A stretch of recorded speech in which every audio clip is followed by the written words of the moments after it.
Hey everyone, it's Jen at Ink Paper Rubber. I have some fun things to show you today. I'm going to start off with some basics that we got stocked back up on. I'd like to share these with you because sometimes somebody is looking for these and then they see that we got it in and they know that we have it. So first thing we got in is the Ranger Archival ink pad in jet black. This is one of our go-to ink pads.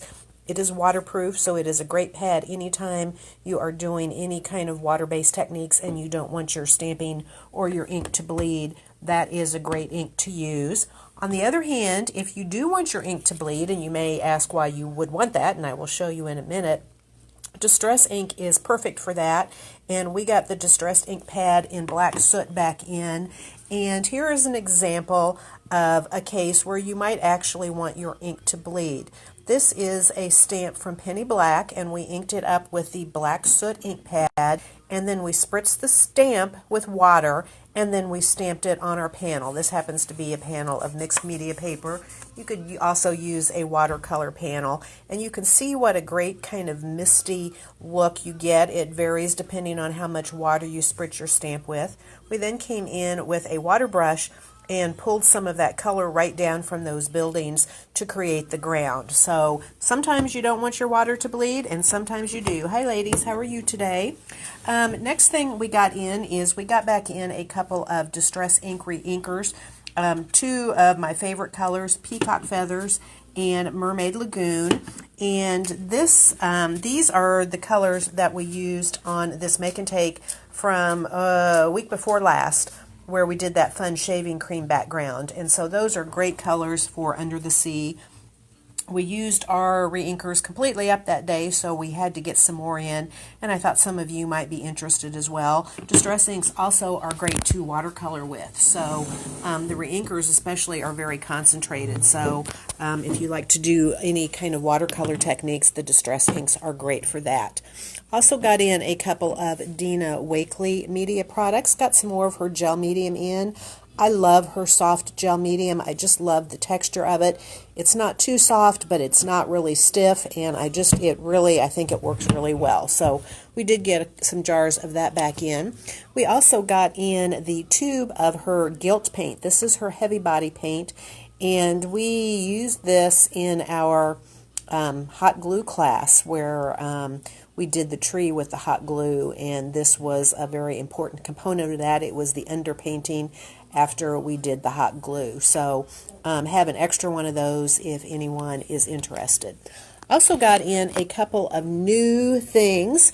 The concept isn't brand new. They're from Nouveau, and they are drops, but these are Dream Drops, and they actually come in a little bit different package. It's kind of a squared off package as opposed almost to diamond shape. But these work just like their other Nouveau Drops, but the Dream Drops have an iridescent finish to them.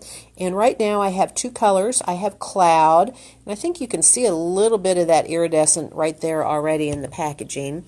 And then we also have Fairy Wings, which is a very pale pink. And here I have done a sample of them, and I'm not sure on the video that you are going to be able to tell the difference between them. See if I can get it to focus in here.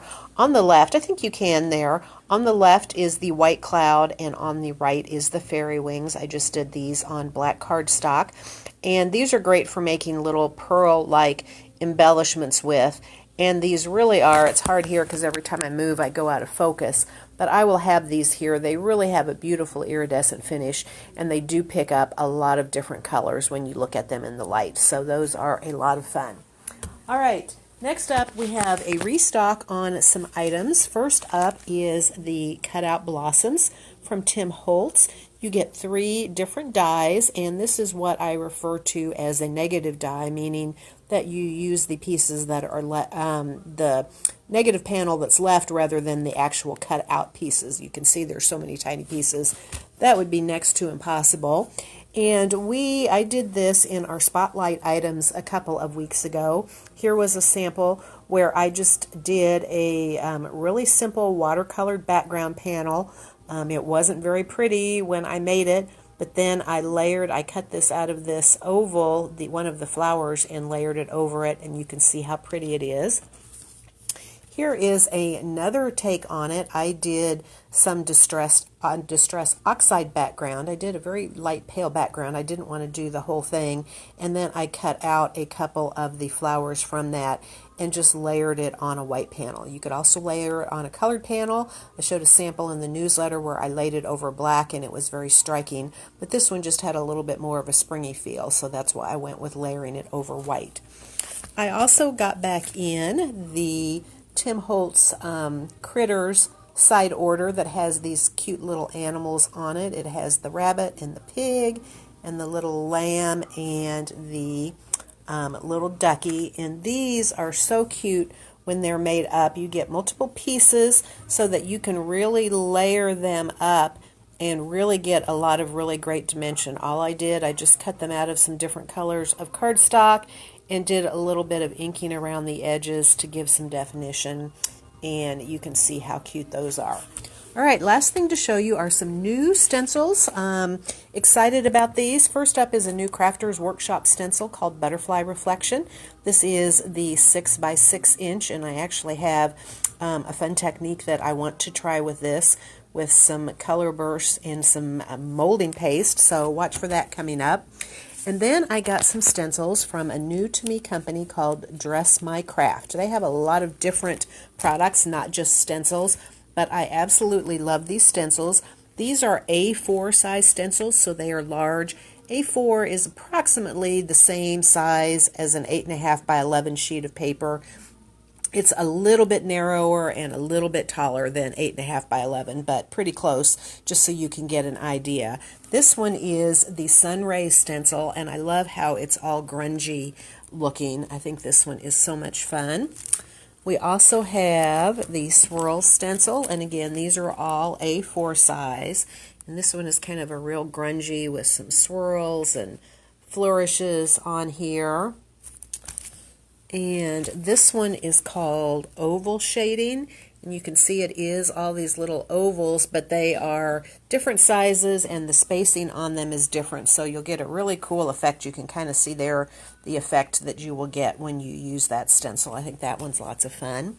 And the last one we got in is this one here, which is called Vintage Diamonds. And again, I love the kind of grungy nature of this. So if you like stencils, you may want to come by and check these out. I will just mention that most of these items are available in our online shop, so you can go there either through Facebook or from our website and check them out. And if there's something you want, you can go ahead and purchase it right from there if you would like. Hope you all have a great evening, and we look forward to seeing you soon. Goodbye.